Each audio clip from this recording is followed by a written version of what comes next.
بسم اللہ الرحمن الرحیم۔ السلام علیکم۔ 1984 میں ایک دفعہ نواب اکبر خان بگٹی کے بیٹے طلال بگٹی نے بلوچستان کے ایک مکینک ذریعہ بلوچ کو غصے میں آ کر 2-3 تھپڑ مار دیے، جس کے جواب میں یہ مکینک خاموش ہو گیا۔ ہوا کچھ یوں کہ سردیوں کے دن تھے۔ طلال بگٹی اپنی گاڑی لے کر مکینک ذریعہ بلوچ کے پاس آئے اور ان سے کہا کہ میری گاڑی کی ایک فرنٹ لائٹ خراب ہو گئی ہے اور اس کے علاوہ کچھ سروس کروانی ہے۔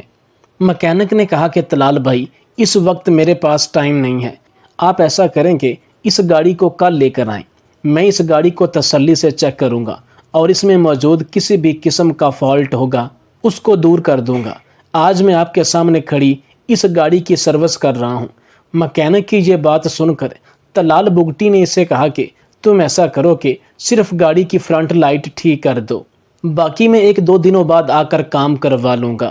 مکینک نے کہا کہ میرے پاس وقت نہیں ہے، کیونکہ میں جس گاڑی کا کام کر رہا ہوں اس میں مجھے پہلے ہی بہت لیٹ ہو گئی ہے۔ نہ جانے کیوں طلال بگٹی کو غصہ آیا اور اس نے اس مکینک کے گریبان سے پکڑ کر اس کو 2-3 تھپڑ مار دیے اور کہا کہ میں تجھ سے کوئی مفت میں کام کروانے آیا ہوں، مجھے جلدی ہے اور میں نے لمبے سفر پر جانا ہے اور اس روڈ پر صرف تم ہی مکینک ہو، پیچھے میں 2 مکینک چھوڑ کر آ رہا ہوں اور تم مجھے نخرہ دکھا رہے ہو۔ لوگوں نے بیچ میں آ کر طلال بگٹی اور اس مکینک کو الگ کیا اور معاملہ رفع دفع کیا۔ دیگر لوگوں کے کہنے پر زبردستی مکینک سے طلال بگٹی نے اپنی گاڑی کی فرنٹ لائٹ ٹھیک کروائی، اس کی رقم اسے ادا کی اور چلتے بنے۔ 2-4 روز کے اندر اس سارے معاملے کی خبر نواب اکبر خان بگٹی کو لگتی ہے۔ چونکہ سردی تھی تو انہوں نے کچھ میوہ جات لیے اور اس مکینک کی دکان پر پہنچ گئے۔ جب مکینک کی نظر نواب اکبر خان بگٹی پر پڑی تو مکینک مزید گھبرا گیا اور یہ سمجھ رہا تھا کہ لگتا ہے معاملہ زیادہ بگڑ گیا ہے کہ نواب اکبر خان بگٹی خود چل کر میرے پاس آئے ہیں، اب میری خیر نہیں۔ اس سے پہلے کہ نواب اکبر خان بگٹی خود چل کر اس کی دکان پر آتے، جیسے نواب اکبر بگٹی اپنی گاڑی سے باہر نکلے، یہ دوڑ کر ان کے پاس گیا اور ان کے گھٹنوں کو ہاتھ لگا کر معافی مانگنے لگا۔ نواب اکبر خان بگٹی نے اس سے کہا کہ یہ تم کیا کر رہے ہو؟ تو مکینک نے کہا کہ مجھ سے غلطی ہو گئی اور میں اپنی غلطی پر شرمندہ ہوں۔ نواب اکبر خان بگٹی نے کہا کہ یہی الفاظ کہنے کے لیے میں تمہارے پاس آیا ہوں، فرق صرف یہ ہے کہ میرے بیٹے سے غلطی ہو گئی اور میں شرمندہ ہوں، لہٰذا تم مجھے معاف کر دو۔ جب مکینک کے کانوں میں نواب اکبر خان بگٹی کے یہ الفاظ پڑے تو اس کی جان میں جان آئی۔ قصہ مختصر یہ کہ نواب اکبر خان بگٹی اس کی دکان میں بیٹھے، اسے وہ میوہ جات دیے اور اسے کہا کہ مجھے 2 دن بعد تمہارے اور طلال میں ہونے والے سارے معاملے کی خبر لگی تو میں تمہارے پاس طلال کی جانب سے کی گئی غلطی کی معذرت کرنے آیا ہوں، کیونکہ اس وقت طلال بلوچستان میں موجود نہیں ہے۔ وہ جس دن تمہارے پاس آیا تھا اس کے بعد وہ صبح سرحد میں کسی کام کے سلسلے میں گیا ہوا ہے۔ اگر وہ یہاں ہوتا تو میں اس کو بھی اپنے ساتھ ضرور لے کر آتا کہ وہ بھی تم سے معذرت کرے، لہٰذا اس کے نہ ہونے کی وجہ سے میں خود چل کر تمہارے پاس آیا ہوں۔ دیکھتے ہی دیکھتے پورا بازار وہاں پر اکٹھا ہو گیا۔ نواب اکبر خان بگٹی نے سب کے سامنے کہا کہ میں اپنے بیٹے کی گئی غلطی پر شرمندہ ہوں، تمام انسان برابر ہیں، کوئی بھی کسی سے افضل نہیں ہے، تم طلال کے ملازم تو ہو نہیں جو وہ تم پر روب جما کر گیا۔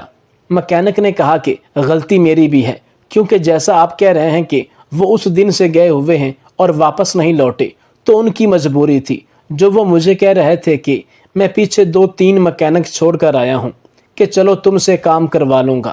قصہ مختصر یہ کہ پورا بازار نواب اکبر خان بگٹی کے اس بڑے پن سے بہت زیادہ متاثر ہوا۔ اس میں کوئی دو رائے نہیں کہ نواب اکبر خان بگٹی جتنا بڑا انسان تھا اس سے بڑا اس کا ظرف تھا۔ وہ ہر اچھائی برائی میں تمیز رکھنے والا انسان تھا، اس کا اپنا ایک رعب و دبدبا تھا، لیکن جہاں غلطی ہوتی تھی وہ اسے تسلیم کر کے معذرت کرنے میں کوئی آر محسوس نہیں کرتا تھا، لیکن جہاں بات ہوتی تھی حق کی تو وہاں سامنے وقت کا فرعون ہی کیوں نہ کھڑا ہوتا، نواب اکبر خان بگٹی کے جھکنے کا سوال ہی پیدا نہیں ہوتا۔ وہ اکثر کہا کرتے تھے کہ اپنے سے کمزور کے ساتھ لڑائی نہیں ہوتی، صرف انا ہوتی ہے۔ غیرت مند شخص وہ ہے جس کی اگر اپنے سے کمزور کے ساتھ لڑائی ہو تو وہ اسے درگزر کرے اور اگر اپنے ہم پلہ سے لڑائی ہو یا اپنے سے بڑے آدمی سے لڑائی ہو تو اس کو آنکھیں دکھائے اور اپنے حق کے لیے ڈٹ جائے۔ کسی بھی شخص کے لیے عزت نفس کی تشریح نہیں ہو سکتی کہ اگر کبھی کوئی کمزور زیادتی کر دے تو اسے درگزر کیا جائے، لیکن اگر آپ کے ساتھ کوئی سخت معاملہ کرے، کوئی زیادتی کرے تو اس کے سامنے سینہ تان کر کھڑے ہو جائیں۔ مولانا رومی کہا کرتے تھے کہ دیکھنے میں جو لوگ ہمیں سادہ سے معلوم ہوتے ہیں کہ یہ شخص اتنے بڑے مقام کو کیسے پہنچ گیا، اس میں کچھ نہ کچھ گن ایسے ہوتے ہیں جو اللہ تعالیٰ کی نظر میں اس کی مخلوق سے پیار کرنے والے یا ہمدردی کرنے والے ہوتے ہیں، جس کی وجہ سے اللہ تعالیٰ انسان کو ایک منفرد مقام عطا کرتا ہے۔ اسی طرح بلوچ قبیلے کا ایک شخص اپنی بیوی کے ساتھ شام کے وقت اپنے قبیلے جا رہا تھا تو راستے میں بنائی گئی فوجیوں کی ایک چوکی پر تعینات افسر نے اسے روکا، اس سے پہلے پتہ پوچھا، پھر موٹر سائیکل کی کاپی مانگی جو اس شخص کے پاس اس وقت نہیں تھی۔ پھر فوجیوں نے اس شخص سے لائسنس مانگا جو اس کے پاس نہیں تھا تو چوکی کے فوجیوں نے اس کی موٹر سائیکل بند کر دی۔ اسے گرفتار کرنے لگے تو یہ شخص کہنے لگا کہ میں نواب اکبر خان بگٹی کے ڈیرے پر کام کرتا ہوں اور میں اپنی بیگم کے ساتھ اپنے سسرال سے واپس اپنے گھر جا رہا ہوں، لہٰذا موٹر سائیکل کی کاپی گھر پڑی ہے اور میرا لائسنس نہیں بنا ہوا، آپ مجھے جانے دیں۔ تو ایک فوجی نے غصے سے کہا کہ اس کی موٹر سائیکل بند کرو اور اسے گرفتار کرو۔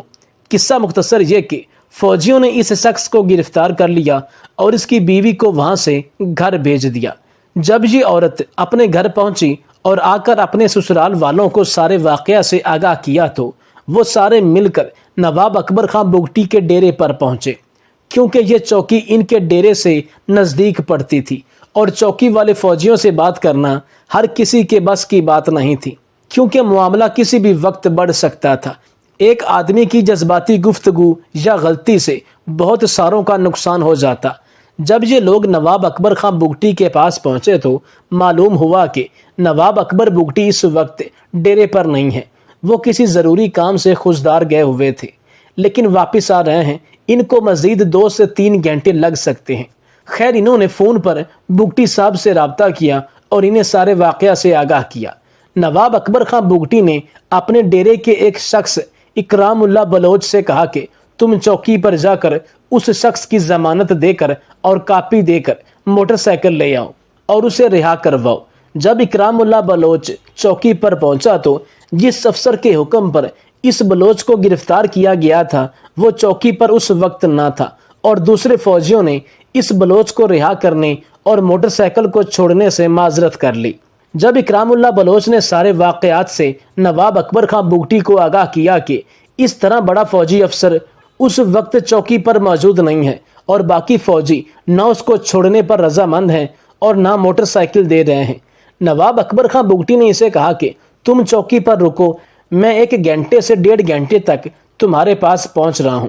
مقررہ وقت پر جب نواب اکبر خان بگٹی اپنے ڈیرے پر پہنچے تو لوگوں نے سارے واقعہ سے نواب اکبر خان بگٹی کو آگاہ کیا تو نواب اکبر خان بگٹی اپنے ڈرائیور کے ہمراہ گاڑی میں سوار ہو کر چوکی کی طرف جانے لگے تو ان لوگوں نے کہا کہ ہم بھی آپ کے ساتھ جائیں گے، تو نواب صاحب نے انہیں منع کر دیا اور کہا کہ میں اکیلا ہی جاؤں گا۔ نواب صاحب چوکی پر پہنچے اور سارے واقعہ کی چھان بین کرنے کے بعد ایک فوجی نے کہا کہ موٹر سائیکل کی کاپی اور لائسنس ہونا ہر موٹر سائیکل چلانے والے کے لیے ضروری ہے، ورنہ ہماری کوئی اس شخص سے دشمنی نہیں تھی۔ یہاں کے اکثر لوگ ایسی چیزوں کو معمولی سمجھتے ہیں لیکن ان کے نتائج بڑے خطرناک ہو سکتے ہیں۔ ابھی یہ فوجی افسر اور نواب اکبر خان بگٹی باتیں کر ہی رہے تھے کہ فوجی افسر کو فون آیا اور اس فوجی افسر نے موٹر سائیکل نواب اکبر خان بگٹی کے حوالے کر دی۔ نواب اکبر بگٹی نے کسی قسم کا کوئی رد عمل ظاہر نہیں کیا،